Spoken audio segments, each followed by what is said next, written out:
चलिए, तो मैं बात कर रहा था, आज हम लोग करने वाले हैं सबसे इम्पोर्टेंट, सबसे महत्वपूर्ण, सबसे इम्पोर्टेंट जो टॉपिक है हिंदी का समास, वो हम समास करने वाले हैं आज। देखिए, और भी स्टूडेंट है नहीं आए अभी तक, उन लोग का समास का लेक्चर छूट जाएगा। लोग समझते नहीं है, कोई बात नहीं। हम बात कर रहे हैं समास के बारे में। समास बेसिकली क्या होता है कि दो या दो से अधिक शब्दों के मेल से बने नए शब्द जिसका अर्थ बिल्कुल अलग हो। जैसे अभी मैं बता रहा हूँ यहाँ पे, जैसे दो शब्द या दो से अधिक शब्दों के मेल से बने नए परिवर्तित शब्द। परिवर्तित शब्द का मतलब है कि इसका अर्थ जो है वो बिल्कुल अलग हो जाता है। जैसे उदाहरण के लिए अगर मैं बोलता हूँ हार, अब देखिए हार का मीनिंग कुछ और है, लेकिन अगर इसमें मैं उपसर्ग जोड़ दिया उप, तो क्या हो जाता है उपहार। आप जरा सोचिए कि आप देख रहे हैं कि दो शब्द को अगर हम जोड़ते हैं तो इसका जो अर्थ है वो अर्थ क्या हो गया, अलग हो गया, अर्थ जो है बिल्कुल अलग हो गया। जैसे अगर मैं बात करता हूँ नील, नील आप जानते हो नील एक रंग रंग है, अब प्लस मैं इसमें डालता हूँ कंठ, तो क्या हो जाता है नीलकंठ। अब ये जो नीलकंठ है ये क्या हो जाएगा, समास हो जाएगा। आई बात समझ में? तो दो या दो से अधिक पदों से बने नए परिवर्तित शब्द जिसका अर्थ बिल्कुल भिन्न हो उसे हम क्या बोलेंगे, समास बोलेंगे।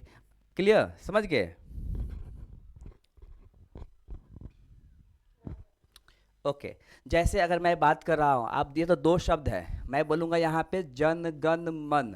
अब जन गण मन अधिनायक, अब जरा सोचिए जन गण मन अधिनायक, चार शब्द है, जन गण मन अधिनायक, चार शब्दों के मेल से बना शब्द है, तो इसे हम समास बोलेंगे जन गण मन अधिनायक।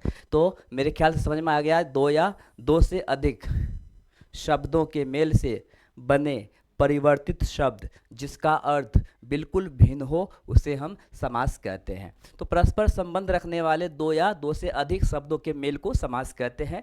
जैसे मैं बात कर रहा हूँ राजपुत्र, अब देखिए राजपुत्र क्या है, दो शब्द से बना हुआ है।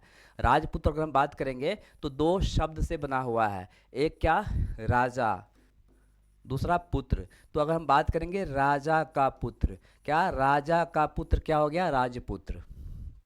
तो दो से अधिक शब्दों से ये बना हुआ है, दो शब्दों से बना हुआ है, राजा और पुत्र, राजपुत्र, तो इसे हम क्या बोलेंगे, समास। ठीक है। अच्छा, ये मैं शब्द की बात कर रहा हूँ, मैं यहाँ पे शब्द की बात कर रहा हूँ, मैं पद की बात नहीं कर रहा हूँ। दो या अधिक पदों के मेल से समास नहीं कहते, पदों के मेल से समास नहीं बनता। बहुत लोग जो है इसको गलत फहमी में गलत बोल देते हैं। पद अलग चीज़ है और शब्द अलग चीज़ है, इसलिए शब्द और पद में दोनों में फ़र्क है।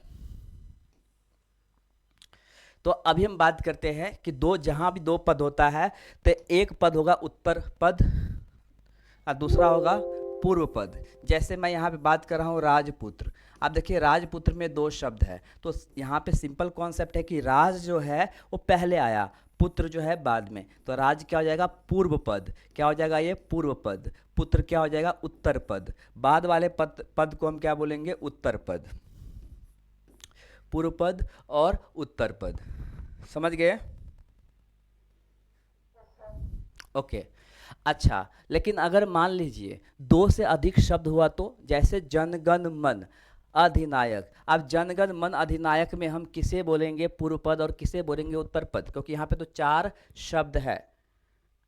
तो सबसे लास्ट में, सबसे अंत में जो शब्द है उसे हम बोलेंगे उत्तर पद, बाकी तीन जो शब्द है पहले उसे हम बोलेंगे पूर्व पद। तो ये आपको हमेशा याद रखना है कि सबसे लास्ट वाला, सबसे अंत वाला जो पद है वो हमेशा क्या होगा, उत्तर पद होगा, बाकी उसके पहले जितने भी शब्द है वो सब के सब पूर्व पद होगा। अब देखते हैं हम समास के प्रकार, ध्यान से देखिएगा। समास के मुख्यतः छह भेद होते हैं। पहला है अव्यय भाव समास। अच्छा, ये अव्यय भाव समास को समझना बहुत ज़रूरी है। अव्यय भाव समास, अच्छा ये अव्यय होता क्या है, जिसे हम दूसरी भाषा में अविकारी शब्द भी कहते हैं। ये अविकारी शब्द या अव्यय शब्द ये होता क्या है, ये हम देखते हैं।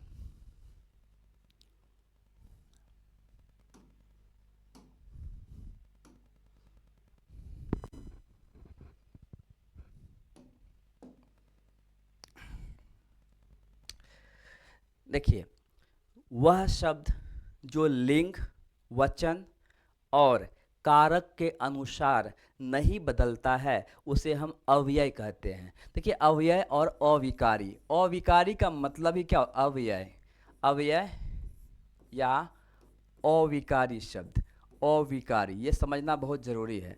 देखिए, हम क्या बोलेंगे? वह शब्द जो लिंग, वचन और कारक के अनुसार नहीं बदलता है। लास्ट टाइम मैंने आप लोग को बताया था कारक, याद होगा, राइट?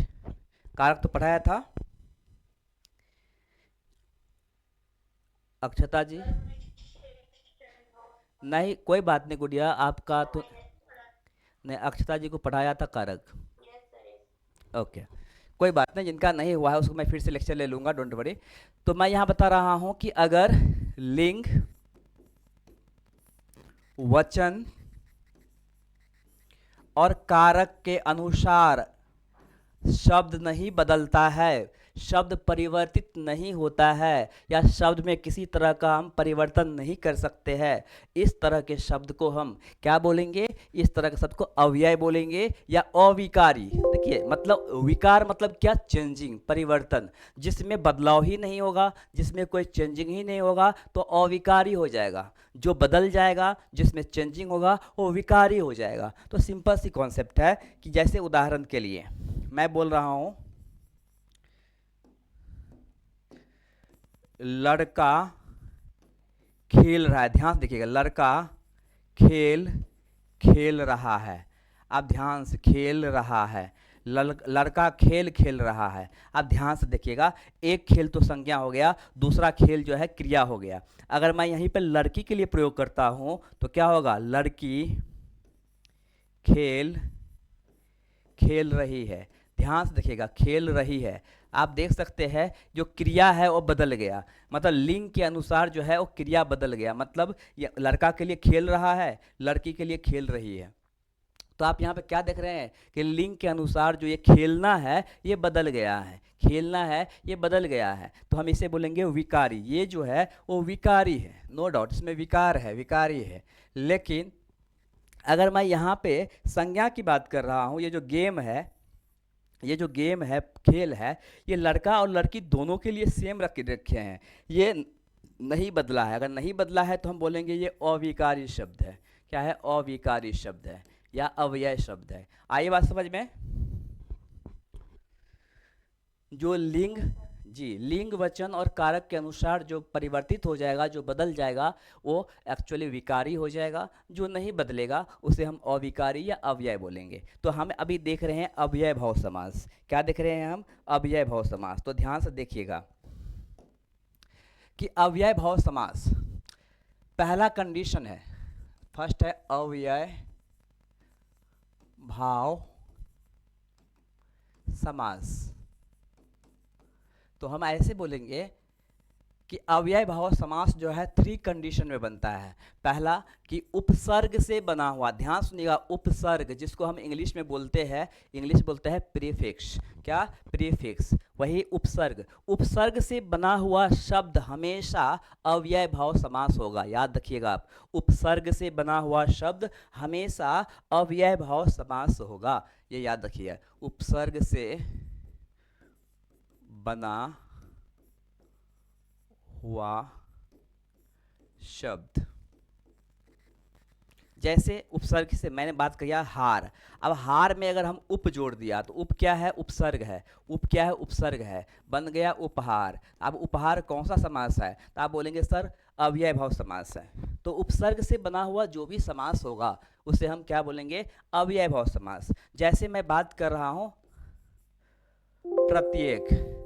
अब ये जो प्रत्येक आप देख रहे हैं, मतलब क्या है? प्रति जोड़ एक, प्रत्येक, प्रति जोड़ एक, प्रत्येक। ये जो प्रत्येक है ये उपसर्ग से बना हुआ है। तो उपसर्ग से बना हुआ है तो हम क्या बोलेंगे? ये अव्यय भाव समास है। आई बात समझ में? अगर मैं बात करता हूँ अथार्थ, यथार्थ, जो भी है, जैसे हम बात करते हैं प्रति, जैसे हार है, हमने प्रति, प्रति जोड़ हार, प्रतिहार, प्रति जोड़ हार, प्रतिहार।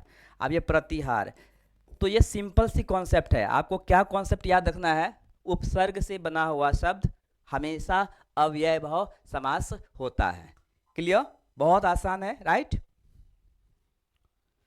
समझ गए? Okay, good. दूसरा कंडीशन है, ठीक है, ये तो समझ में आ गया।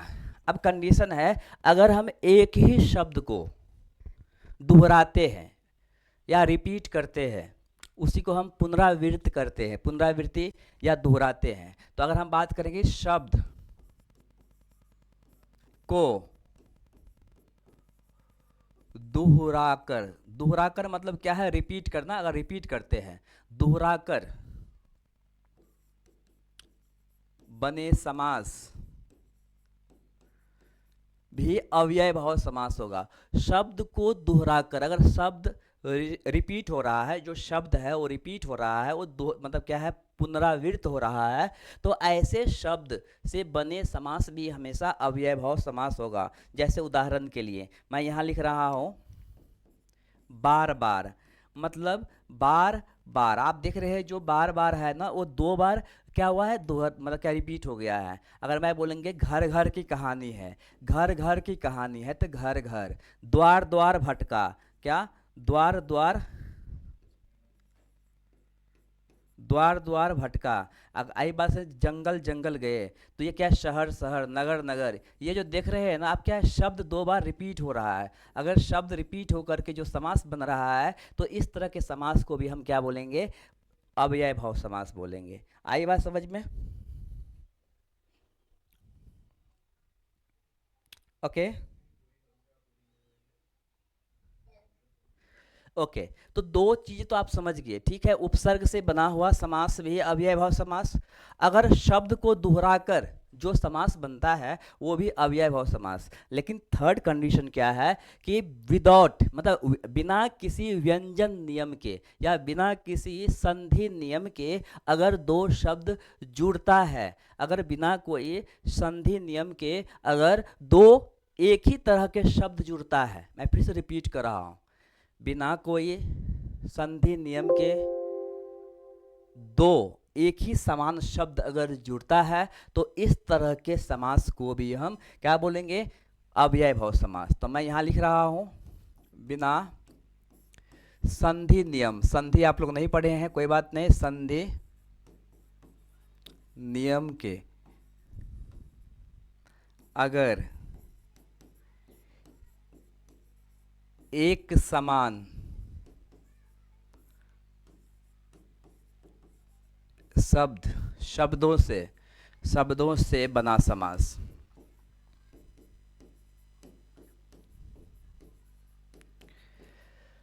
अब एक समान शब्दों से बना समास, यहाँ पे शब्द एक समान तो है, लेकिन एक ही शब्द नहीं है। जैसे हम यहाँ मैं लिख रहा हूँ बार बार, यहाँ मैंने लिखा बार बार, तो बोले कि सर ठीक है, तो रिपीट हो गया है, तो रिपीट हुआ है तो कोई बात नहीं, ये तो शब्द। लेकिन यहाँ पे अगर मैं इसी को लिखता हूँ बारंबार, ध्यान से सुनिएगा, बारंबार।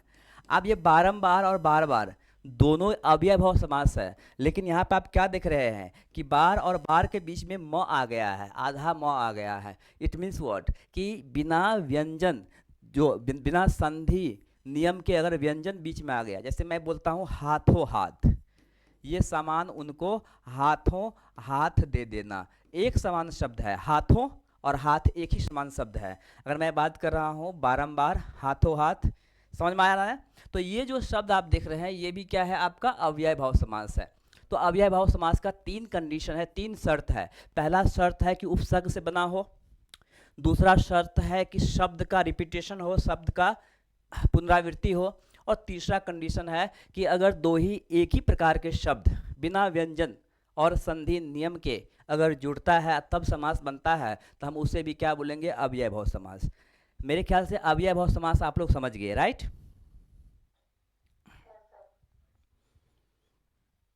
ठीक है, गुड़िया समझ गई, अक्षता जी, अंजलि जी, ठीक है। कुछ भी डाउट होगा पूछिए। सॉरी,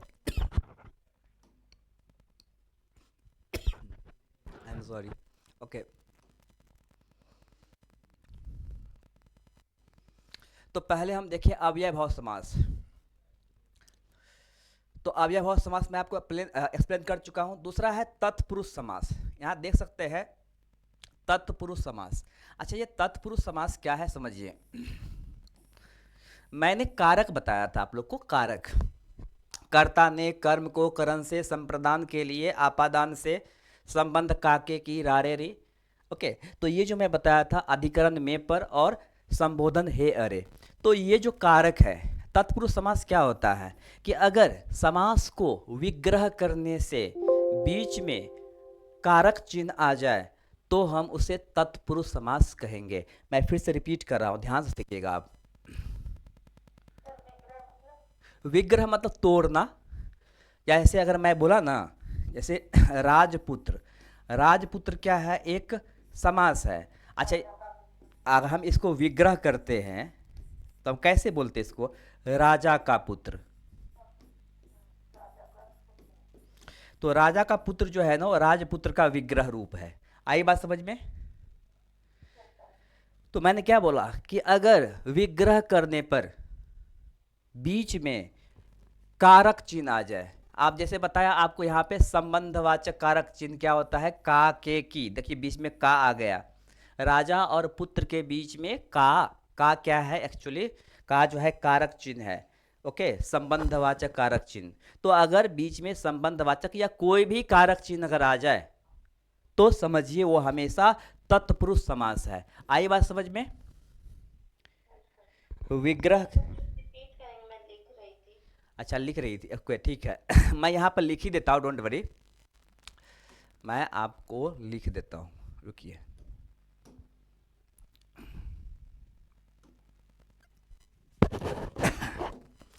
मैं बात कर रहा हूँ तत्पुरुष समास।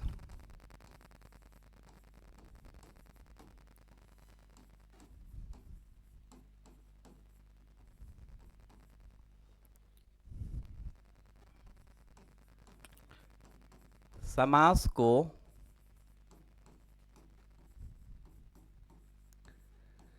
विग्रह करने पर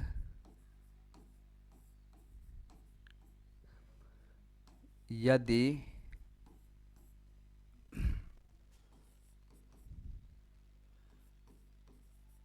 बीच में कारक चिन्ह आ जाए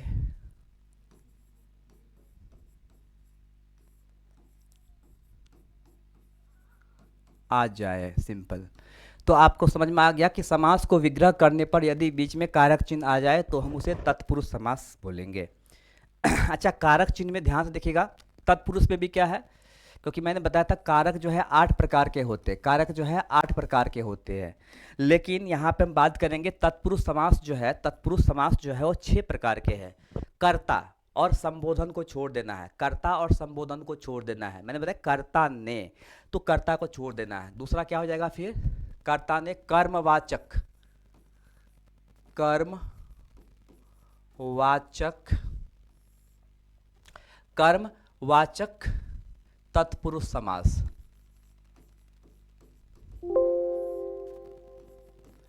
तो कर्मवाचक तत्पुरुष समास की अगर हम बात करेंगे तो अगर विग्रह करने पे क्या आ जाए, विग्रह करने पे अगर कर्ता ने कर्म को, विग्रह करने पे अगर को आ जाए, क्या आ जाए, विग्रह करने पर अगर को सिंबल आ जाए तो समझ लीजिए ये कर्म कारक तत्पुरुष समास है, कर्म कारक तत्पुरुष समास है। एग्जाम्पल दे रहा हूं मैं, जैसे उदाहरण के लिए मैं लिख रहा हूं,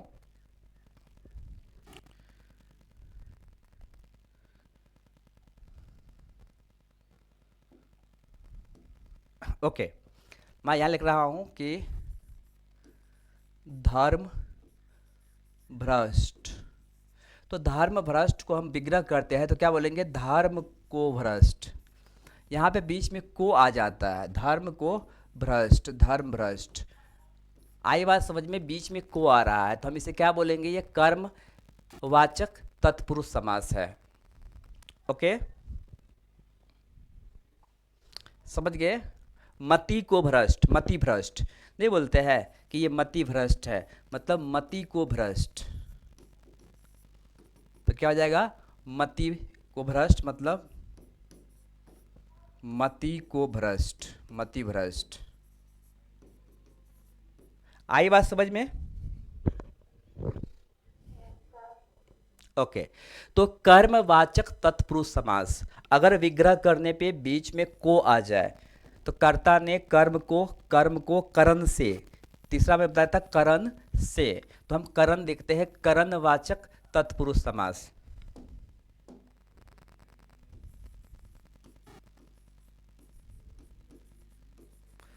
करणवाचक तत्पुरुष समास, करण में हम ये भी मुदंत न भी दे सकते, करणवाचक तत्पुरुष समास।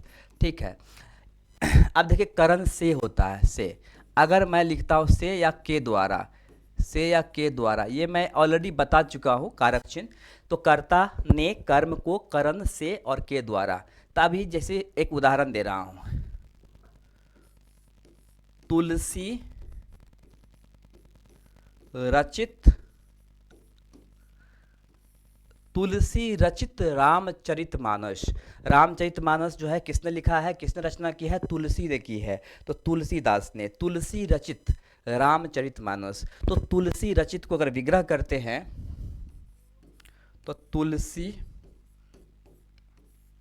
के द्वारा रचित, तो तुलसी के द्वारा रचित, तुलसी रचित। आप देखिए विग्रह किए तो बीच में के द्वारा आ गया, मतलब करणवाचक तत्पुरुष समास। आई बात समझ में? हस्तलिखित, अगर मैं यहां लिखता हूं हस्त लिखित, मतलब हस्तलिखित क्या होता है, हाथों से लिखित या हाथों से लिखा हुआ। हाथों से लिखा हुआ हम क्या बोलते हैं, हस्त लिखित। अब देखिए विग्रह करने पे क्या बीच में से आ गया, बीच में के द्वारा आ गया, तो अगर के द्वारा या से आ जाए बीच में तो हम बोलेंगे करणवाचक तत्पुरुष समास। आई बात समझ में?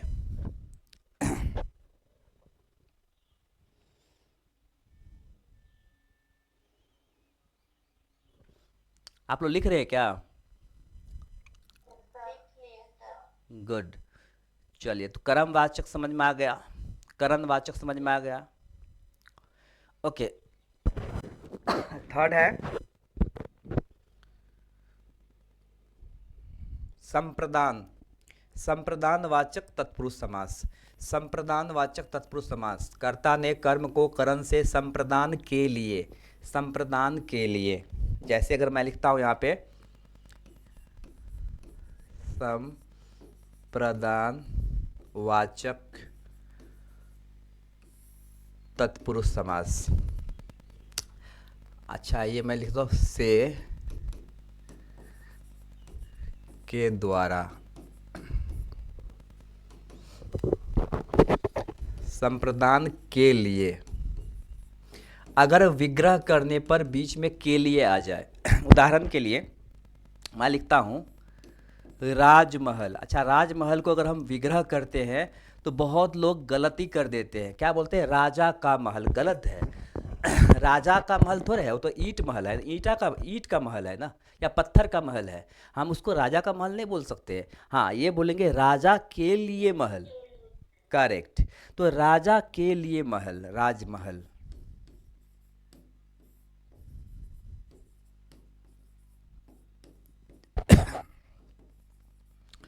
राजा के लिए महल, राजमहल, बीच में के लिए आ गया। अगर मैं बात करता हूं विद्यालय, विद्यालय, आप देखते क्या, विद्या के लिए आलय, विद्या के आलय मतलब घर, विद्या के लिए घर या विद्या के लिए आलय।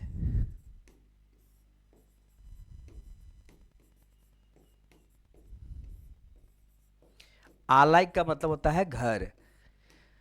ठीक है, तो विद्या के लिए आलय विद्यालय, राजा के लिए महल राजमहल। तो आप समझ में आ गया, अगर बीच में क्या हो रहा है, बीच में आप देख रहे हैं कि क्या के लिए आ रहा है, मतलब विग्रह करने पे अगर बीच में के लिए आ जाए तो ये भी क्या हो जाएगा, संप्रदान। हाँ, ये सब के सब तत्पुरुष समास ही है। तत्पुरुष समास 6 प्रकार के होते हैं, जैसा मैंने बताया आपको, ये सब के सब तत्पुरुष समास ही है।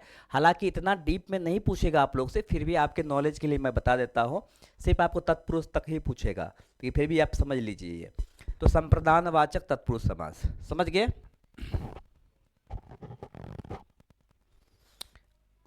Okay, good. अब हम बात करते हैं आपादान।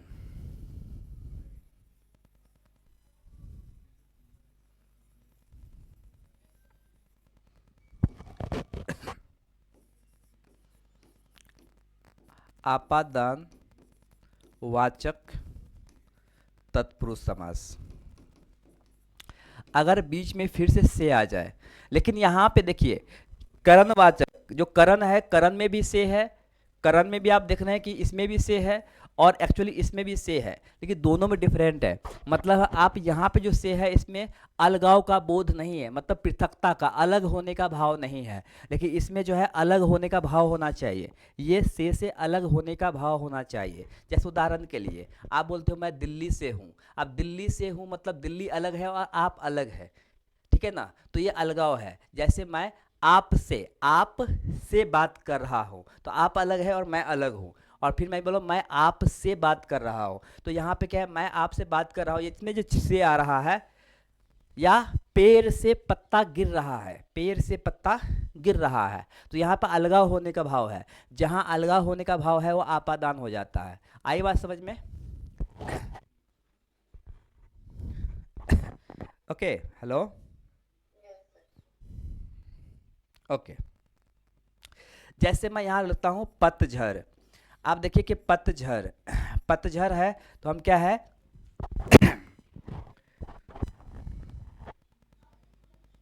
पेड़ से पत्ता झरना। अगर पेड़ से पत्ता झड़ता है तो हम बोलते हैं उसको पतझड़। तो यहाँ पर देखिए पेड़ से पत्ता झड़ रहा है तो पतझड़ हो गया, तो पतझड़ क्या हो जाएगा, आपादानवाचक। आई बात समझ में? पतझड़, ठीक है।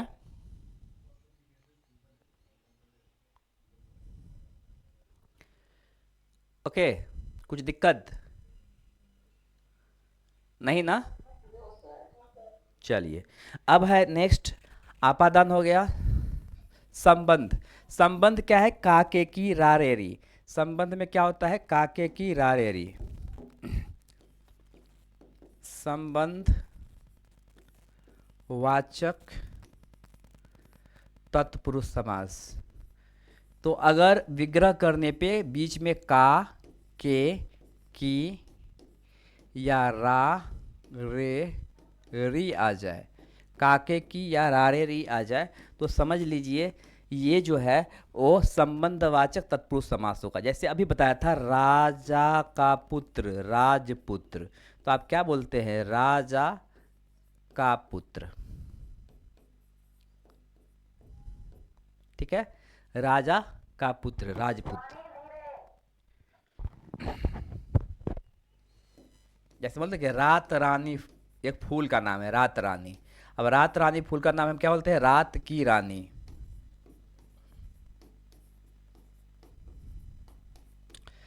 आई बात समझ में?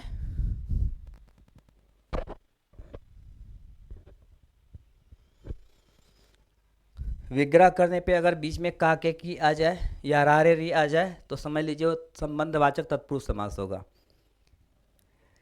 ओके, समझ गए? चलिए, तो संबंधवाचक तत्पुरुष समास। अब हम बात करते हैं, लास्ट है क्योंकि 6 प्रकार का ही होता है तत्पुरुष समास। अधिकरणवाचक तत्पुरुष समास।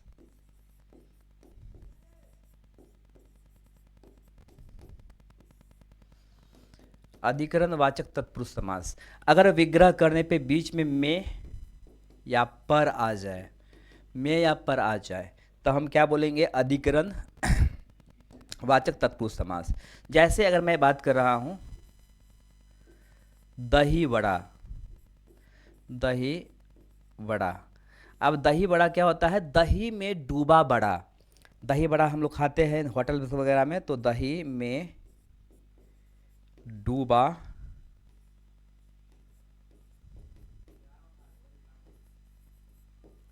हुआ बड़ा, इसे हम क्या बोलते हैं, दही बड़ा। तो दही में डूबा हुआ बड़ा, दही बड़ा, ठीक है।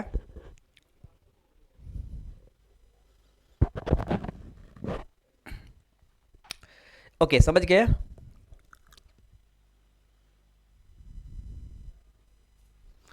तो कारक के 8 चिन्ह होते हैं। एक चीज याद रखना, कर्ता जो फर्स्ट है और संबोधन, संबोधन ये दोनों को छोड़कर बाकी 6 मिस कर्म, करण, संप्रदान, आपादान, संबंध और अधिकरण, ये जो 6 है ये तत्पुरुष समास के भेद है।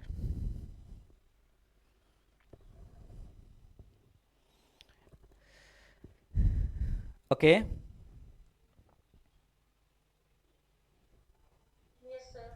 चलिए लिख लिया आप लोग। तो हम लोग तत्पुरुष समास भी समझ गए, अव्यय भाव समास भी हम लोग समझ गए।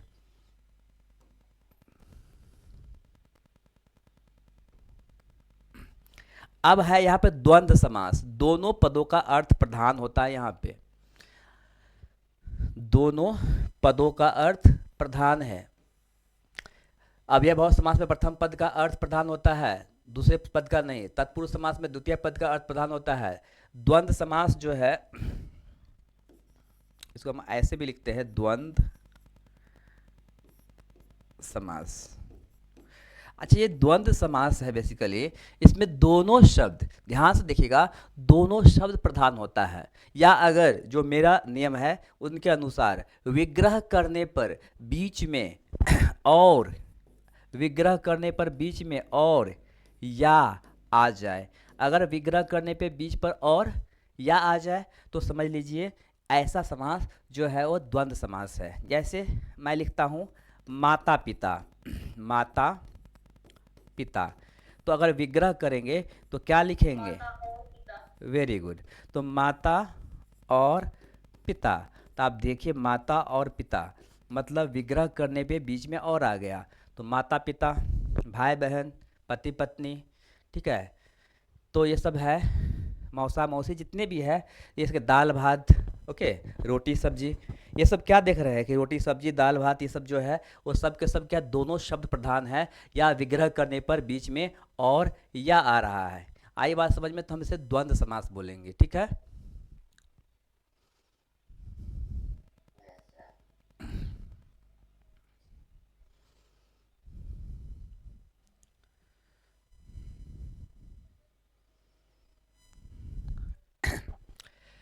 आप जैसे मैं यहाँ पे या का ने आया ना, तो मैं लिखता हूँ सूरासुर, सूरासुर, सूरासुर। देखिए सूरासुर का मतलब होता है सूर या असुर, सूर मतलब देवता होता है, असुर मतलब दानव होता है, सूर या असुर।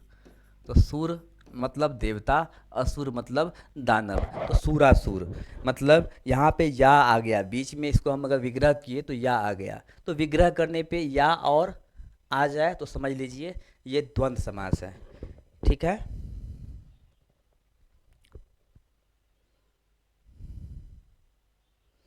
ओके, चलिए द्वंद्व समास भी आप लोग समझ गए। इसके बाद है बहुब्रीहि समास। ध्यान सुनिएगा, बहुब्रीहि समास, नॉर्मली यही समास ज़्यादा तो क्वेश्चन पूछता है एग्जाम में।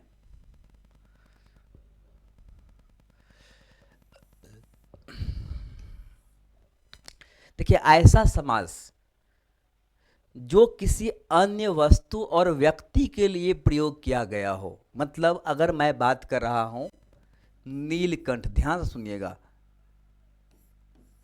नीलकंठ, जरा सोचिए नीलकंठ। अब नीलकंठ अगर बोलेंगे तो ठीक है, वो तो नीलकंठ है, तो ये तो कर्मधारय समास हो जाएगा। लेकिन मैं अगर बोलूँगा भगवान नीलकंठ, अब जरा सोचिए, भगवान नीलकंठ मीन्स भगवान शिव की, जी शंकर भगवान जी की हम बात कर रहे हैं, शिव की बात कर रहे हैं, तो शिव को अगर हम नीलकंठ बोल रहे हैं, नीलकंठ से किसी अन्य व्यक्ति या वस्तु का नाम का बोध हो, ध्यान से सुनिएगा, अगर समाज से किसी अन्य वस्तु या व्यक्ति के नाम का बोध हो तब हम उसे क्या बोलेंगे? बहुब्रीहि समास। उदाहरण के लिए मैं लिखता हूँ यहाँ पे पीताम्बर। अच्छा, पीताम्बर लिखने से, पीताम्बर लिखने से हम क्या, पीला है जो अंबर, वेरी गुड, तो पीला है जो अंबर, पीला है जो अंबर, तो हम बोलेंगे पीताम्बर। तो ठीक है, पीला है जो अंबर पीताम्बर, यहाँ तो समझ में आया।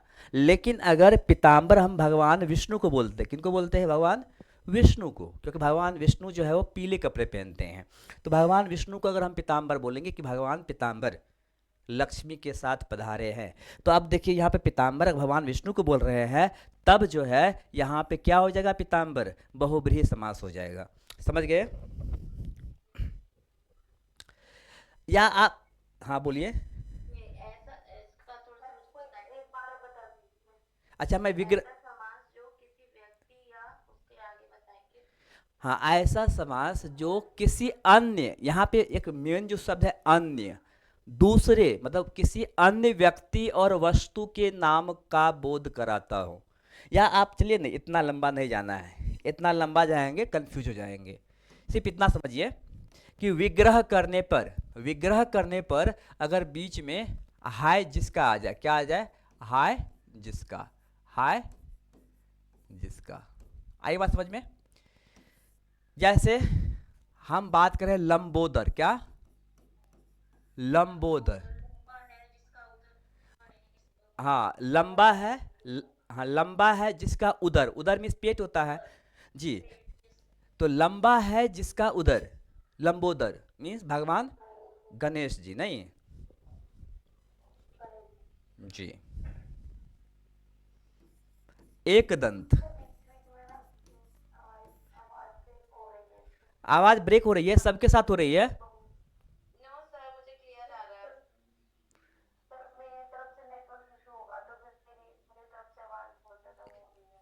ओके बेटा, कोई बात नहीं, मैं इसको रिकॉर्ड कर रहा हूँ, आपको रिकॉर्डिंग भी मिल जाएगा, बता दिया आपको। और देखिए क्योंकि यहाँ से तो कोई दिक्कत नहीं, यहाँ पे 5G वगैरह प्रॉपर चल रहा है, यहाँ पे और भी स्टूडेंट को कोई दिक्कत नहीं हो रही है, कोई आप टेंशन मत लीजिए।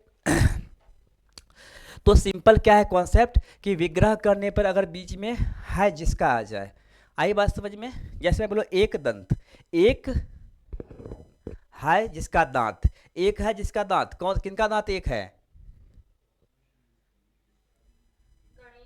गणेश जी। तो एक है जिसका दांत, एक दंत, मतलब गणेश जी की बात कर रहे हैं। तो देखिए सिंपल कॉन्सेप्ट में विग्रह करने पर अगर बीच में हाय जिसका आ जाए, जैसे एग्जांपल के लिए मैं बात करूंगा कि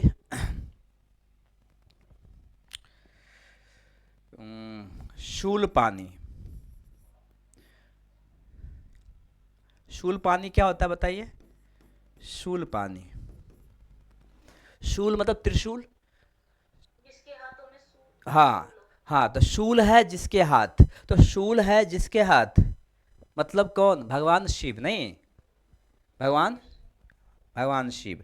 अगर मैं यहाँ पे करता हूँ वीणा पानी, वीणा है जिसके हाथ, किसके हाथ वीणा? सरस्वती माता। तो ये समझ में आ गया ना।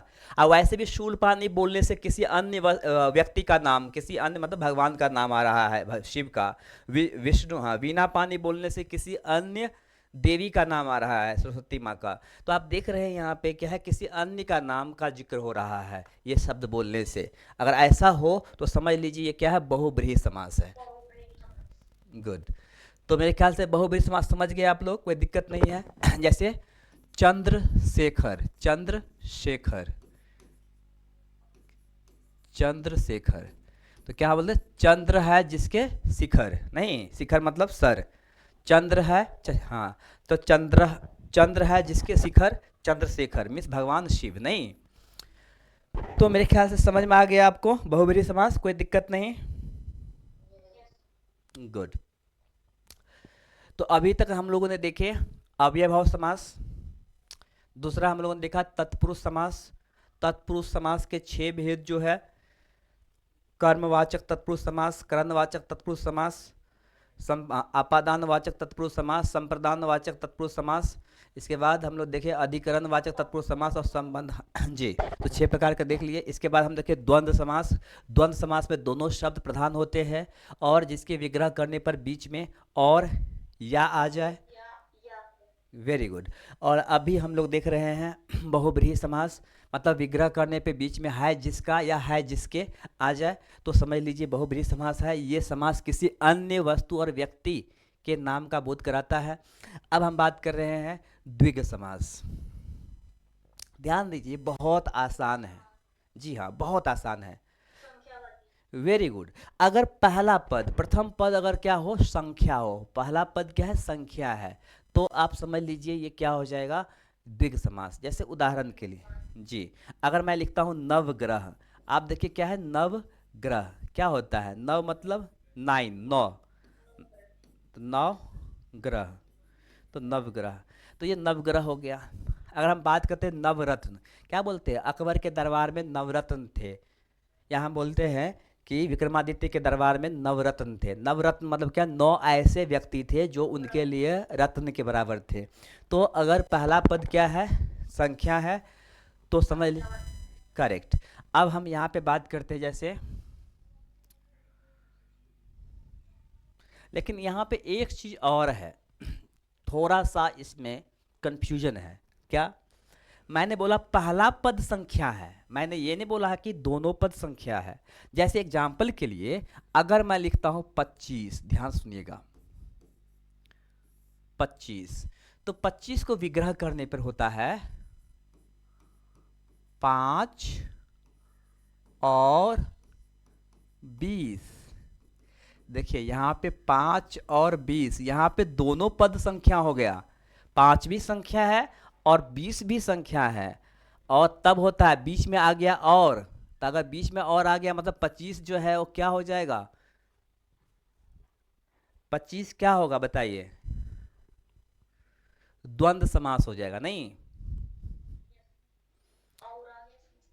जी। तो 25 क्योंकि बीच में और आ गया, तो 5 और 20 25, मतलब ये जो है वो आपको क्या हो जाएगा, द्वंद्व समास।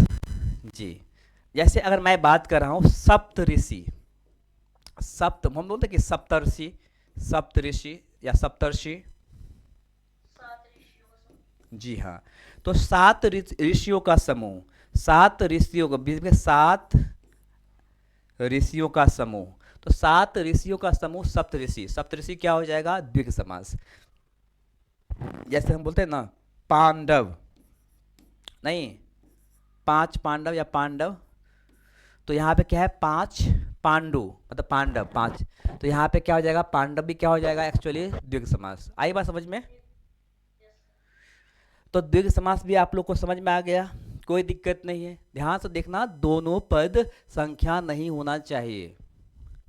जैसे अगर मैं बोलूंगा एकैक, ध्यान से देखिएगा, एकैक, अब एकैक क्या होता है, एक और एक, क्या होता है, एक और एक, एकैक, बीच में और आ गया, तो ये हो जाएगा द्वंद्व समास। समझ गए, ओके। नहीं आया, ओके ठीक है, ध्यान से देखिएगा।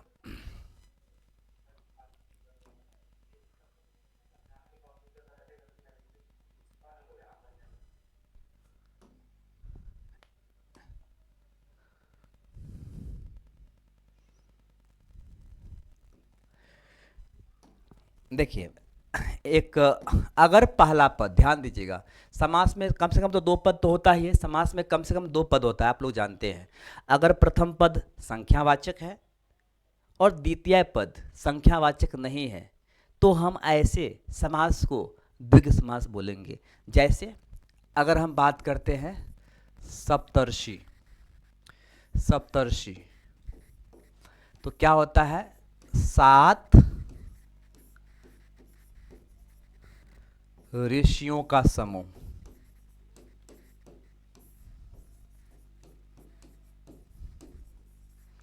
तो 7 ऋषियों के समूह को हम सप्तर्षि बोलते हैं। आप यहां बताइए कि प्रथम पद तो ठीक है, सप्त मतलब क्या है, संख्यावाचक है, 7 है, लेकिन ऋषि, ऋषि संख्यावाचक है नहीं ना, उत्तर पद जो है संख्यावाचक है, ऋषि तो क्या है, संज्ञा है ना, हाँ कि नहीं बताइए, हेलो। अच्छा, अगर लेकिन अगर हम यहीं पे लिखते हैं एकैक, ध्यान से देखिएगा, अब एकैक लिखने से अगर इसको विग्रह करते हैं तो क्या होता है, एक और एक एकैक, एक और एक एकैक, तो यहाँ पे दो कंडीशन ध्यान दीजिए। अगर समूह में होगा तभी द्विग समास होगा, समूह में नहीं होगा तो द्विग समास नहीं होगा, चाहे किसी भी संज्ञा का समूह। अब देखिए यहाँ पे एक एक समूह नहीं है, यहाँ पे क्या बोला है, विग्रह करने पे एक और एक, मतलब प्रथम पद भी एक है और उत्तर पद भी, मतलब पूर्व पद भी एक है और उत्तर पद भी एक है, मतलब दोनों संख्यावाचक है। या विग्रह करने पर बीच में और आ गया तो ये द्वंद्व समास हो जाएगा। एक एक क्या है, द्वंद्व समास है। आई बात समझ में अभी? जैसे मैं लिखता हूं नवरत्न। अब नवरत्न क्या है, नौ रत्नों का समूह, नवरत्न। समझ में आ गया? जो समूह में आए और पूर्व पद प्रथम पद संख्या हो तब हम उसे बोलेंगे ये द्वैत समास है। अब समझ गए? Okay good. तो ये भी समझ गए, द्विग समास भी समझ गए। अब हम बात करते हैं, हमारा लास्ट एक ही समास बचा हुआ है। कौन सा समास बचा हुआ है? कर्मधारय समास। ओके चलिए हम इसी में बता देते हैं। देखिए कर्मधारय समास का मतलब क्या है।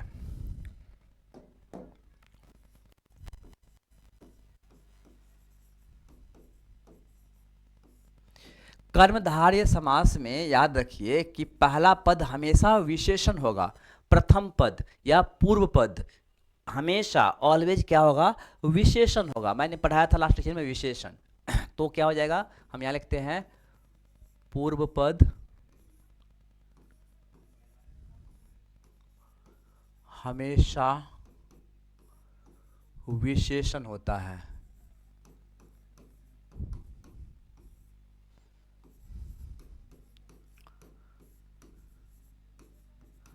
या विग्रह करने पर, दूसरा कंडीशन में भी लिख देता हूं,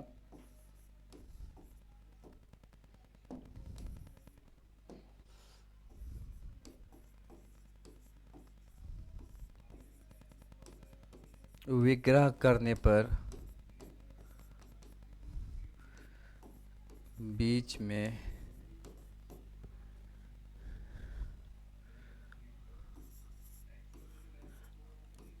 हाइजो या रूपी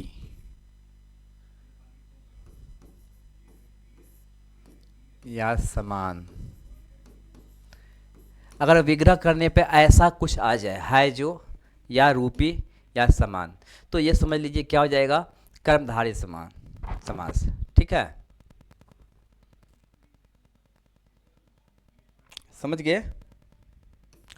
अब देखिए मैं यहाँ पे दो चीज लिखता हूँ, पीताम्बर। पीताम्बर को अगर आप विग्रह करते हैं तो क्या लिखते हैं, पीला है जो अंबर, नहीं, पीला है जो अंबर। अब आपके माइंड में एक कन्फ्यूजन चल रहा होगा कि मैं पीताम्बर को बहुब्रीहि समास भी बोला था और मैं पीताम्बर को यहाँ पे क्या जो है क्या बोल रहा हूँ, पीताम्बर को मैं यहाँ पे कर्मधारय समास भी बोल रहा हूँ, मतलब कॉन्ट्रडिक्शन तो है। तो देखिए समझिए आप, क्या है कि पीला है जो अंबर या पीला है जो वस्त्र, तब तब अगर हम पीताम्बर बोलते हैं, जैसे एग्जाम्पल के अगर मैं लिख रहा हूँ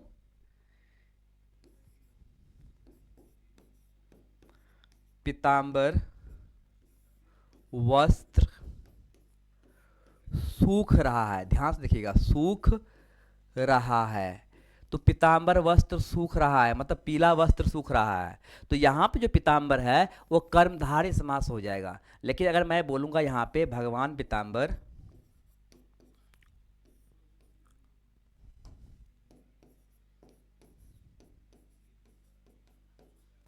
पीताम्बर का आह्वान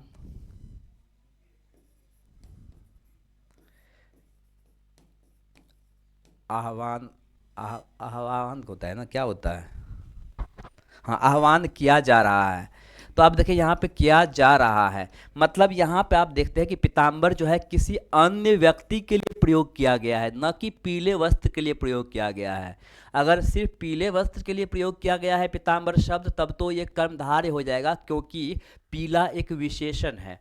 लेकिन पीताम्बर जो है किसी अन्य व्यक्ति के लिए बोध किया गया हो, तब हम उसे क्या बोलेंगे, वह बहुब्रीहि है। आई बात समझ में?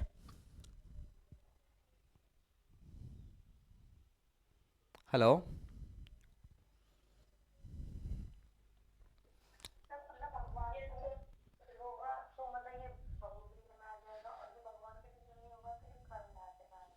हाँ, ऐसे भी कर सकते हैं, लेकिन मैंने देखिए, मैं यहाँ पे भगवान मैं नहीं बोला हूँ।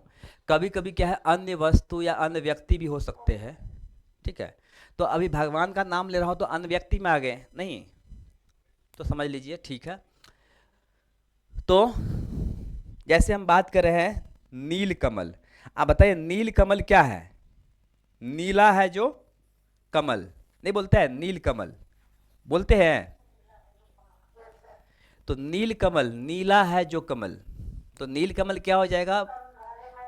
कर्मधार, क्योंकि नीला एक रंग है, और रंग जो है वो सब का सब विशेषण होता है। रंग क्या होता है? विशेषण, गुणवाचक विशेषण। तो नीला है जो कमल।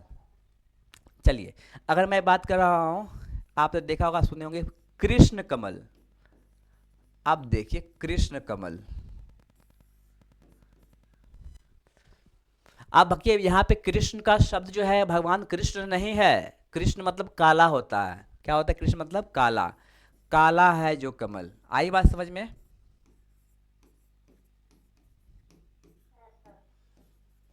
तो काला है जो कमल, तो कृष्ण कमल क्या हो जाएगा? यहाँ पे कर्मधारय समास हो जाएगा। मैं इसलिए बता दिया हूँ क्योंकि अभी आपने बोला कि भगवान का नाम हो जाएगा तो बहुब्रीहि बोल देंगे।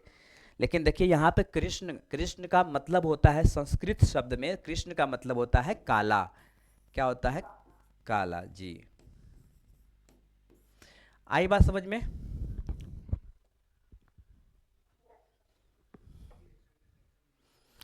तो जो हमारा समास है, समास हम लोग देख लिए हैं।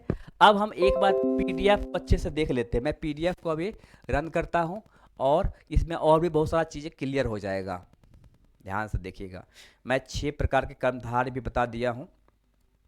अब देखिए, सामूहिक परिभाषा, जिस समास में लघु परिभाषा हो उसे समास कहते हैं, जानने दीजिए। ये देखिए, पहला है अव्ययभाव समास। अव्ययभाव समास, 3 प्रकार के पद अव्ययभाव समास में आते हैं। उपसर्ग से बने पद, मैं पहले बता दिया हूं कि उपसर्ग से बना हुआ जो शब्द, विशेषण ना होना चाहिए, याद रखिए। उपसर्ग से बना हुआ जितने भी, जैसे क्या है, आ, निर, प्रति, निस, भर, खुश, बे, ला, यथा, अगर ऐसे उपसर्ग से बना हुआ शब्द है तो ये हमेशा क्या होता है?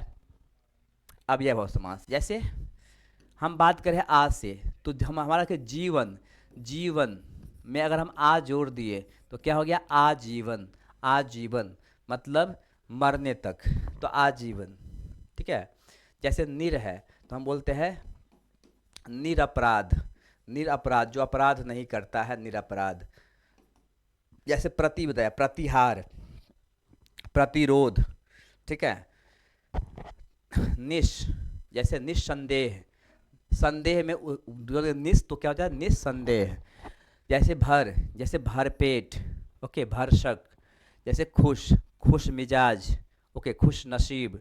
जैसे बे, जैसे बेसहारा, ओके, बेसहारा, बेलगाम। जैसे ला, ला से लावारिस, यथा से यथार्थ। तो ये सब जितने भी है आप देख रहे हैं, सब उपसर्ग से बना हुआ है, तो हम ऐसे समास को हमेशा क्या बोलेंगे? कि अव्ययभाव समास है। ठीक है, समझ गए? ये सब नीचे दिया हुआ है, और ये पीडीएफ भी मैं आपको सेंड कर दूंगा, या मैडम के पास है, आप ले सकते हैं मैडम से। ओके, ठीक है, ये पूरा डिटेल्स में दिया हुआ है इसमें। ठीक है ना? चलिए, अब देखिए दूसरा है, एक शब्द 2 बार आए, मतलब शब्द के पुनरावृत्ति। शब्द अगर दोहराता है, एक शब्द 2 बार आए, घर घर, नगर नगर, गांव गांव, बार बार, द्वार द्वार, घाट घाट, ये सब जो है इतने शब्द है जो एक ही शब्द बार बार रिपीट हो रहा है, तो ऐसे समास को भी हम अव्यय भाव समास बोलेंगे। देखिए तीसरा नियम है, एक जैसे दो शब्दों के मध्य बिना संधि नियम के कोई मात्रा या व्यंजन आए तो अव्यय भाव समास होगा। जैसे हाथों हाथ, दिनों दिन, रातों रात, क्या बोलते हैं, रातों रात वह करोड़पति बन गए, रातों रात करोड़पति बन गए, दिनों दिन मौसम खराब हो रहा है, हाथों हाथ उनको सामान दे दिए। ओके, बारंबार यही एक ही काम करते हैं। तो बागो बाग, ठीको ठीक, भागम भाग, ये सब जितने भी आप देख रहे हैं सब के सब क्या है, अव्यय भाव समास है। तो ये मैं ऑलरेडी पहले बता चुका हूँ, ठीक है ना। ओके, अब देखिए तत्पुरुष समास। विग्रह करने पर दोनों पद अपनी जगह रहे तथा दोनों के मध्य में कोई कारक चिन्ह आ सके। अगर कारक चिन्ह बीच में आ जाएगा तो तत्पुरुष समास हो जाएगा। देखिए कर्ता तथा संबोधन कारक के चिन्ह तत्पुरुष समास में नहीं आते हैं, तो कर्ता और संबोधन को छोड़कर बाकी जो 6 कारक चिन्ह है अगर वो आ जाए तो समझ लीजिए, जैसे कर्म, करण, संप्रदान, अपादान, संबंध, अधिकरण, तो जिनके बीच में जो शब्द आ जाएगा वह, जैसे हम एक एक करके देखते हैं, ध्यान से देखिएगा। कर्म, कर्म का कारक चिन्ह होता है को, कर्म का कारक चिन्ह क्या होता है, को। तो देखिए सिद्धि प्राप्त मतलब सिद्धि को प्राप्त, नगरगत नगर को गत, गिरह कट, जेब, गिरह, गिरह मतलब होता है जेब, पॉकेट, जो पॉकेट है जेब से गिरह बोलते हैं, गिरह कट, गिरह कट होता है ना जो जेब जेब कतरा होता है, जो पॉकेट मार लेता है, तो पॉकेट मार लो को गिरह कट बोलते हैं, तो गिरह को काटने वाला। तो गिरह कट, नगरगत, सिद्धि प्राप्त, ये जितने भी देख रहे हैं सब के सब क्या है, कर्म कारक तत्पुरुष समास। कर्ण या करण, कर्ण को करण भी बोलते हैं इसलिए टेंशन मत लीजिए, कोई दिक्कत नहीं है। करण कारक तत्पुरुष समास।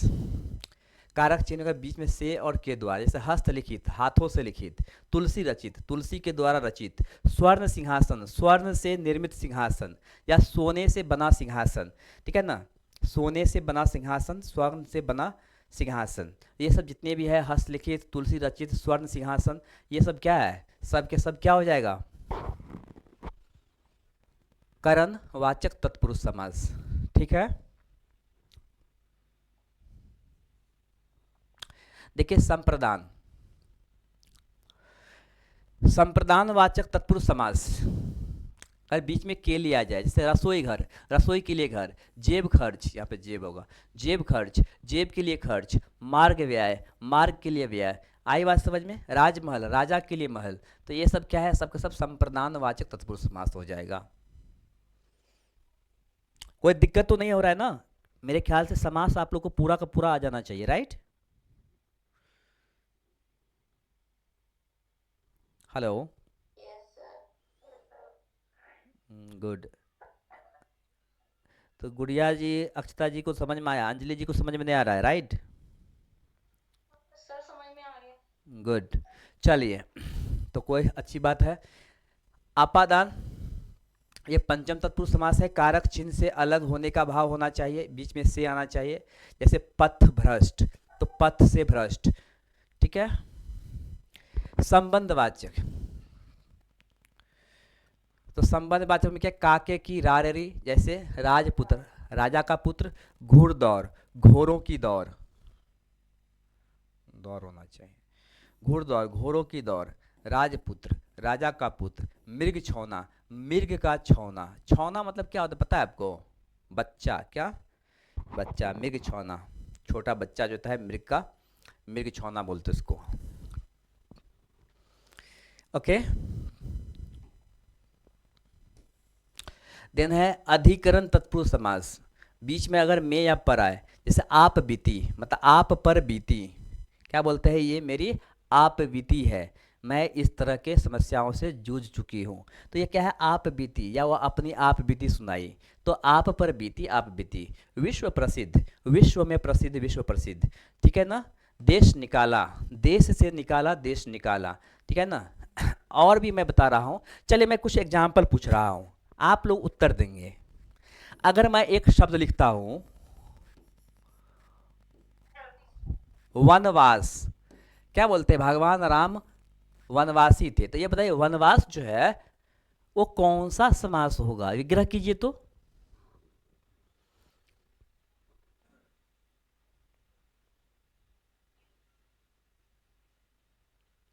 वनवास को अगर हम विग्रह करते हैं तो क्या होना चाहिए?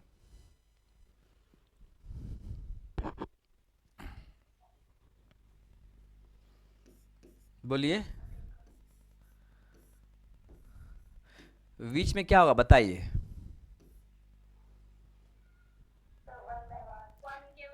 नहीं, वन में वास ना, वनवास।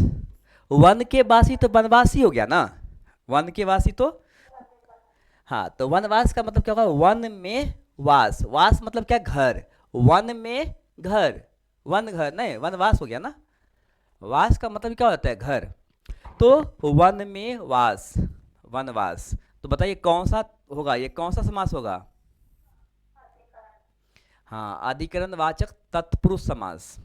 चलिए, अगर मैं यहाँ लिखता हूँ वन गमन, अब बताइए, वन गमन, वन के लिए। अच्छा, वन के लिए होगा, ध्यान से देखिए, वन के लिए गमन होगा या वन को गमन होगा, ध्यान से सुनिए। Very good. तो वन को गमन, करेक्ट, वन को गमन मतलब वन के लिए, वन को तो नहीं चाहिए ना, वन के लिए किसके लिए, कि मतलब क्या सामने वाले को कुछ चाहिए उसके लिए ना, के लिए।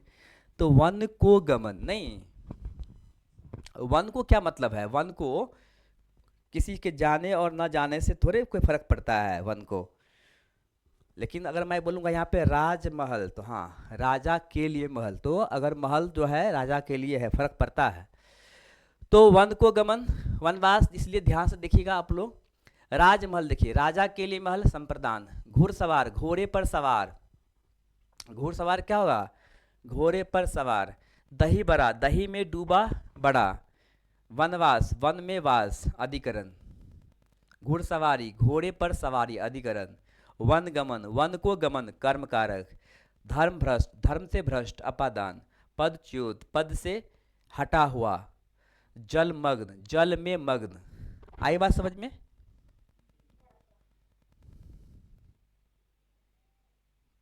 ओके।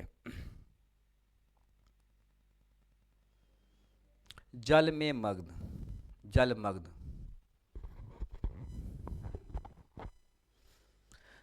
ठीक है, तो ये हो गया। तो विग्रह करने पर दोनों पदों के मध्य, अब है द्वंद्व समास। द्वंद्व मैं बता चुका हूँ, द्वंद्व मतलब विग्रह करने पर दोनों पदों के मध्य अगर और आ जाए, या आ जाए, या शब्द आ जाए, और या शब्द आ सके तो द्वंद्व समास होगा। और का प्रयोग समानता पदों के मध्य करते हैं। जैसे उदाहरण के लिए दाल रोटी, तो विग्रह करने पर दाल और रोटी, करेक्ट। या का प्रयोग प्रकृति के विलोम शब्द के मध्य करते हैं, जैसे सुरासुर, अभी बताया था सुरासुर, देखिए तो यहाँ पे या का प्रयोग हो गया, सुरासुर। तो सूर या असुर, ठीक है। माता पिता, माता और पिता, गाय भैंस, गाय और भैंस, दाल रोटी, दाल और रोटी, 25, 5 और 20, 25, मैंने बताया था, बाद में आपको करेक्ट किया था, 5 और 20, 25, याद होगा, ठीक है।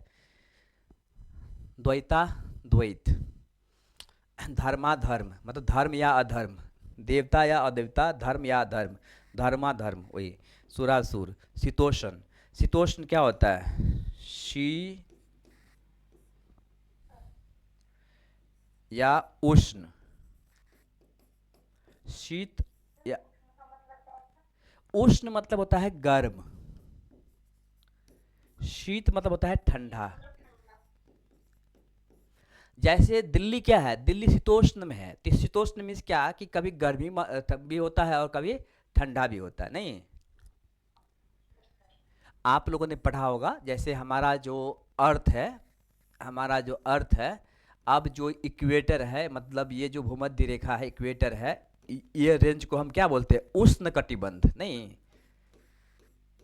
उष्ण कटिबंध इंग्लिश में बोलते हैं टोराइड जोन और ट्रॉपिकल जोन।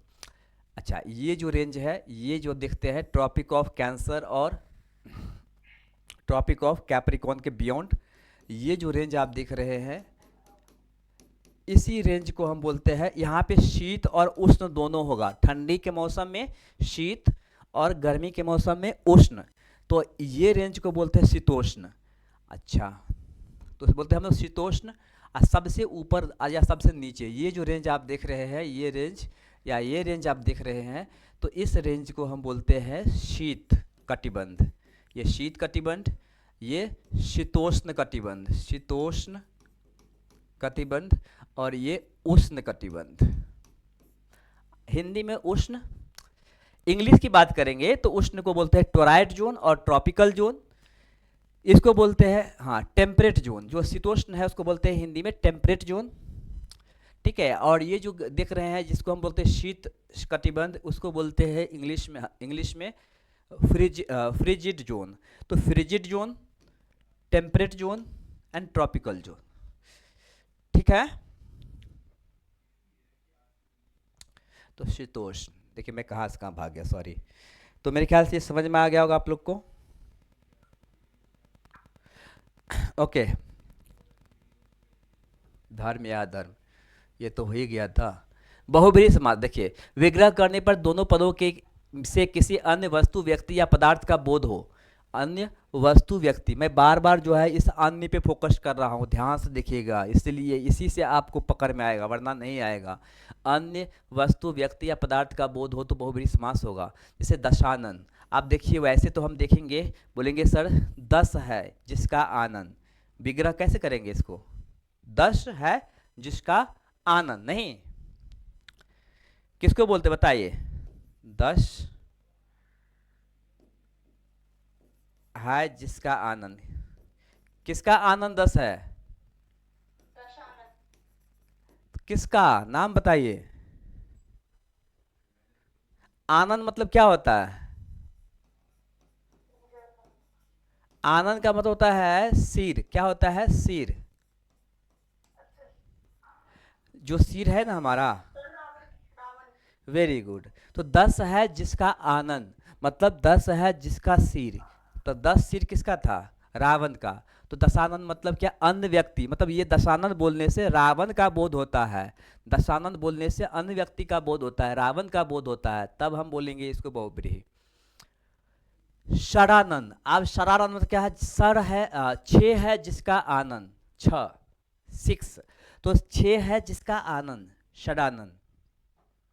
बताइए कौन है षडानन?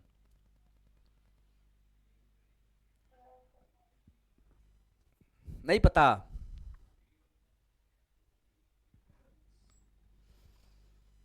छह है जिसका आनंद, ये बोलते हैं कुबेर को। किसको? कुबेर को।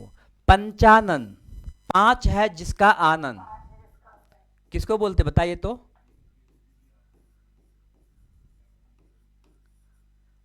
कार्तिकेय। कार्तिकेय के नाम सुने हैं?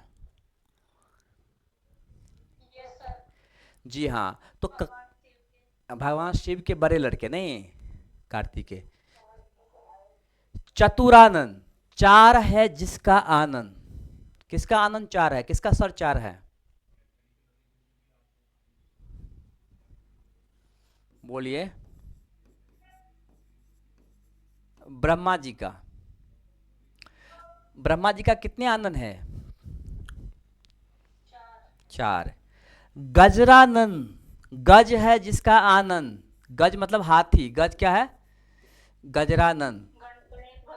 भगवान गणेश को गजरानन भी बोलते हैं या गजानन भी बोलते हैं। गजरानन बोलिए या गजानन बोलिए, गज है जिसका आनंद। चतुरानंद तो हो ही गया, दोबारा आ गया, गजानन हो गया, ठीक है। वीणा पानी, वीणा है जिसके पानी, जिसके हाथ में वीणा, सरस्वती माता। चक्र पाणी, गुड, चक्र है जिसके हाथ। शूल पानी, शूल है जिसके हाथ, भगवान शंकर।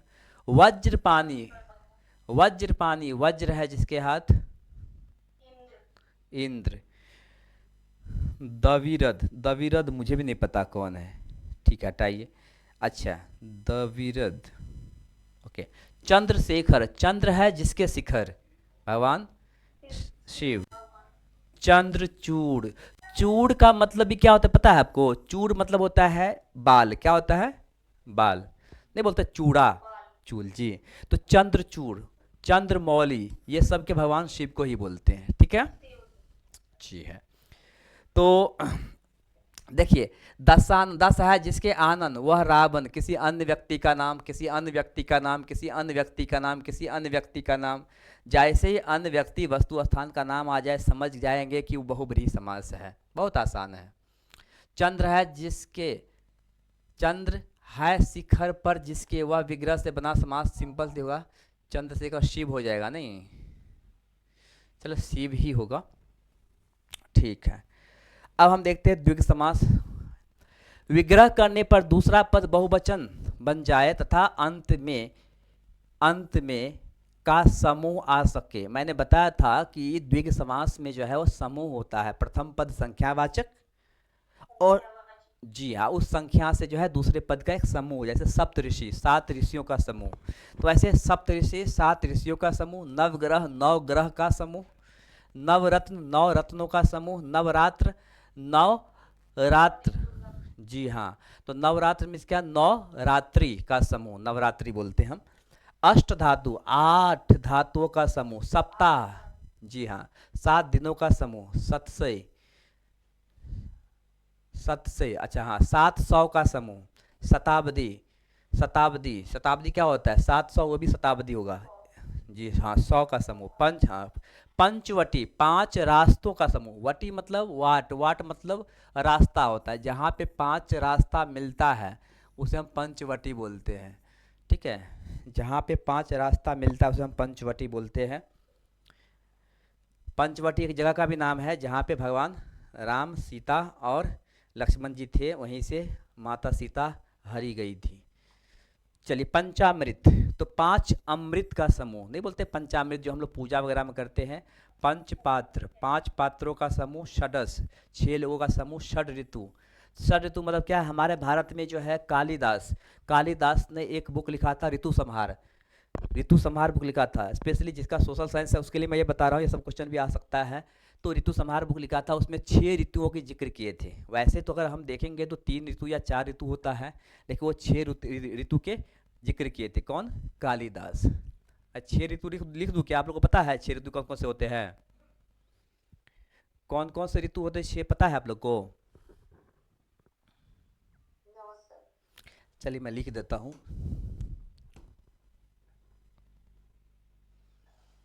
देखिए, गर्मी ऋतु को बोलते हैं ग्रीष्म ऋतु, क्या बोलते हैं, ग्रीष्म ऋतु। अच्छा, गर्मी के बाद जो अभी चल रहा है उसको बोलते हैं हम लोग, अभी शीत ऋतु है,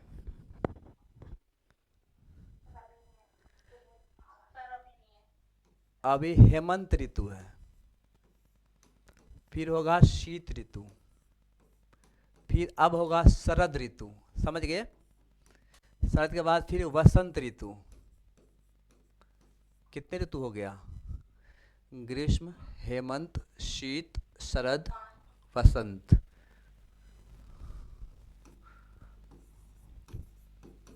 वर्षा ऋतु। तो 6 ऋतुओं के जिक्र किए हैं षड ऋतु में। तो 6 ऋतुओं का समूह। चौराहा 4 राहों का समूह, चौराहा जहाँ पे 4 रास्ता मिलता है। दुपट्टा 2 पट्टों का समूह।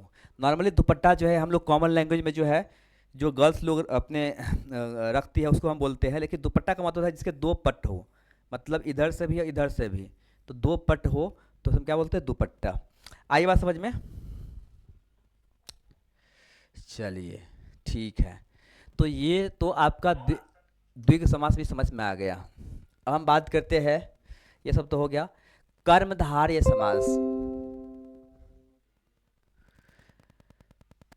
देखिए, मैंने बताया था कर्मधारय समास में अगर विग्रह करने पे हाय जो, बीच में क्या आ जाए, हाय जो या रूपी या के समान, अगर इस तरह के चीज़ें आ जाए तो समझ लीजिए ये क्या है, हमारा कर्मधारय समास है। तो देखते हैं, जैसे महापुरुष, तो महान है जो पुरुष, महापुरुष को विग्रह करेंगे तो कैसे करेंगे, महान है जो पुरुष, महापुरुष।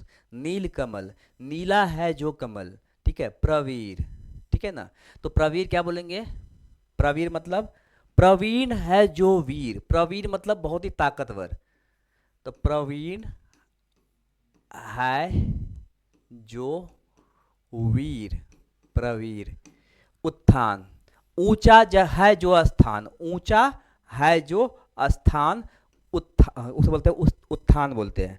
सुपुत्र, सु मतलब यहाँ पे सु का मतलब होता है कि अच्छा, अच्छा है जो पुत्र, सुपुत्र। बुरा है जो पुत्र, कुपुत्र। बोलते हैं ना हम लोग, अच्छे पुत्र को क्या बोलते, सुपुत्र है, नहीं बुरे पुत्र को क्या बोलते हैं, कुपुत्र है, राइट जी। तो अच्छा है जो पुत्र, बुरा है जो पुत्र, कुपुत्र। दुस्साहस, तो दुस्साहस का मतलब क्या होता है, दुष्ट है जो साहस, मतलब दुष्टता, हाँ दुष्ट के समान साहस, दुष्टता पूर्वक साहस को दुस्साहस बोलते हैं। मन मंदिर, मन रूपी मंदिर या मन रूपी मंदिर, मन के समा, हाँ तो मन रूपी मंदिर को हम बोलते हैं मन मंदिर। विद्याधान, विद्या रूपी धन, विद्या रूपी धन मतलब विद्या जिसका है धन, तो हम बोलेंगे इसको विद्या रूपी धन। नरसिंह, नर है जो सिंह, नरसिंह मतलब भगवान। अच्छा नरसिंह यहाँ पे ध्यान दीजिएगा, नरसिंह, अगर नरसिंह अगर हम भगवान विष्णु को बोलते हैं तब तो ये बहुब्रीहि हो जाएगा, आई बात समझ में। लेकिन अगर हाँ लेकिन अगर नरसिंह अगर हम मान लीजिए, सिंह जो है शेर, शेर जो होता है, शेर में क्या है, एक नर होता है एक मादा होता है, नहीं एक क्या नर होता है और एक मादा। तो मादा को हम बोलते हैं सिंहनी और नर को बोलते हैं हम नरसिंह, नहीं जी। तो अगर हम जानवर के लिए प्रयोग करेंगे तब तो ये कर्णधारी हो जाएगा जी हाँ, और लेकिन किसी अन्य भगवान के लिए यूज करेंगे तो फिर हो जाएगा बहुब्रीहि। राज ऋषि, राजा है जो ऋषि, मतलब राजा है तो है ही लेकिन ऋषि भी है, तो राजा है जो ऋषि, राज ऋषि। मुखार बिंद, मुखार है जो बिंद, पीताम्बर पीला है जो अंबर, सिंह पुरुष, सिंह है जो पुरुष। तो ये सब समझ में आ गया ना। काक कृष्ण, काला कृष्ण, काला है जो कृष्ण, आई बात समझ में। तो ये सब हो गया महापुरुष, प्रवीर श्रेष्ठ या प्रवीण है जो वीर, श्रेष्ठ है जो वीर, उत्थान ऊंचा है जो स्थान, ये सब कुछ दिया हुआ है। मन रूपी मंदिर, काक के समान कृष्ण, कौवे के समान कृष्ण। पीताम्बर सूख रहा है, बताइए पीताम्बर यहाँ पे क्या होगा,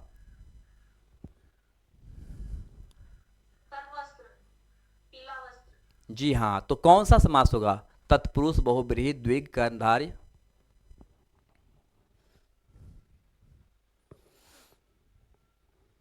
देखिए पीताम्बर पीला वस्त्र के लिए प्रयोग किया गया है ना, किसी कर्मधारय होगा, किसी अन्य के लिए नहीं किया गया। अगर यहीं पे होता भगवान पीताम्बर पधार रहे हैं तब अन्य के लिए हो गया ना, सिंपल है, अन्य के लिए होगा तब बहुब्रीहि। अगर उसी चीज के लिए है जिसके लिए ये बोला गया है तो कर्मधारय ही होगा। तो मेरे ख्याल से समास हम लोग का पूरा कंप्लीट हो गया है। ओके, कोई दिक्कत तो नहीं है। कुछ क्वेश्चंस आप लोग को जो बुक मिला होगा, क्लास से बुक मिला है ना आप लोग को, तो उसमें देखिएगा कि समास का कुछ टॉपिक्स का क्वेश्चंस है, प्रश्न है, वो करिएगा, या अगर उसमें भी कर सकते हैं।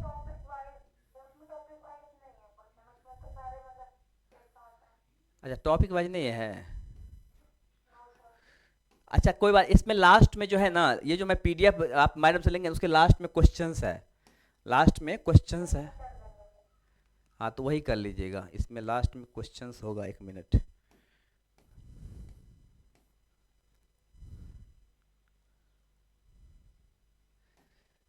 अच्छा क्वेश्चंस वाला नहीं है,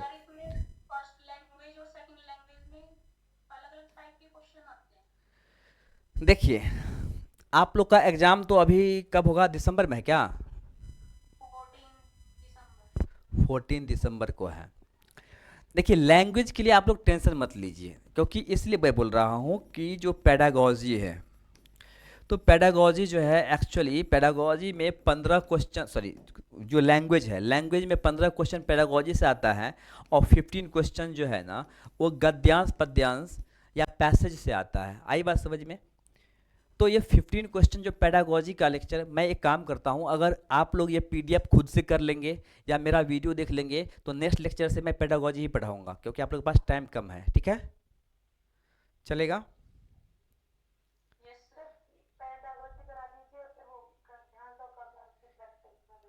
गुड, तो ठीक है पेडागोजी करवाएंगे।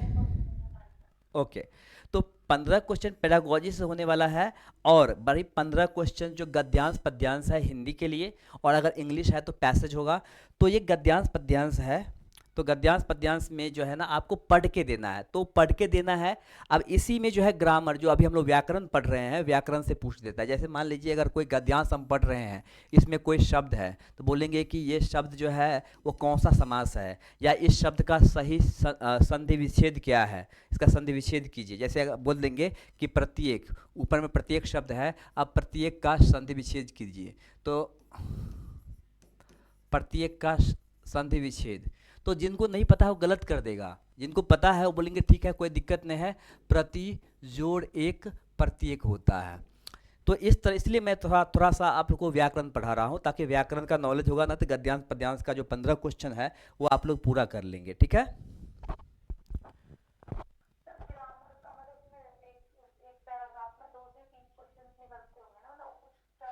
एक पैरा देखिए, एक गद्यांश होगा, एक पद्यांश होगा, एक गद्यांश से 5 क्वेश्चन, एक पद्यांश से 5 क्वेश्चन, 5 5 10 क्वेश्चन। अब 5 क्वेश्चन आपका ग्रामर का होगा, मतलब व्याकरण का होगा, तो 15 क्वेश्चन। आई बात समझ में? अच्छा, ये गद नहीं नहीं नहीं, अलंकार देखिए सी टेट में नहीं पूछता है। एक मैं बता रहा हूँ आपको, सी टेट में आपको नहीं पूछता अलंकार वगैरह, लेकिन अगर यूपी टेट आप दे रहे हैं तो उसमें पूछता है। तो आप लोग यूपी टेट दे रहे हैं या सी टेट दे रहे हैं? सी टेट, यूपी टेट में पूछता है। यूपी टेट में आपको अलंकार वगैरह जितने भी है ना, वो सब भी पूछता है, चौपाई, ठीक है ना। इसके अलावा जो है क्या बोलते हैं उसको, दोहा वगैरह, दोहा चौपाई अलंकार, ये सब जितने भी है सब, रस्म, हाँ ये सब सब पूछता है। लेकिन इसमें नहीं पूछता है, डोंट वरी। इसमें मैं बोला ना कि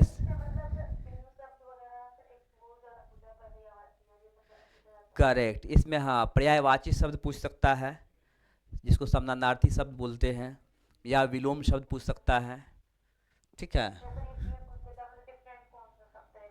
करेक्ट। तो ऐसे पूछेगा, तो शब्दों का ज्ञान होना चाहिए। शब्दों के ज्ञान के लिए थोड़े वो तो आप लोग खुद से भी कर सकते हैं। तो मेरे ख्याल से ये समझ में आ गया। तो हम अगले लेक्चर में पेडागोजी करेंगे, ओके। और जहाँ मैंने बताया वहाँ पे जा करके आप लोगों को क्या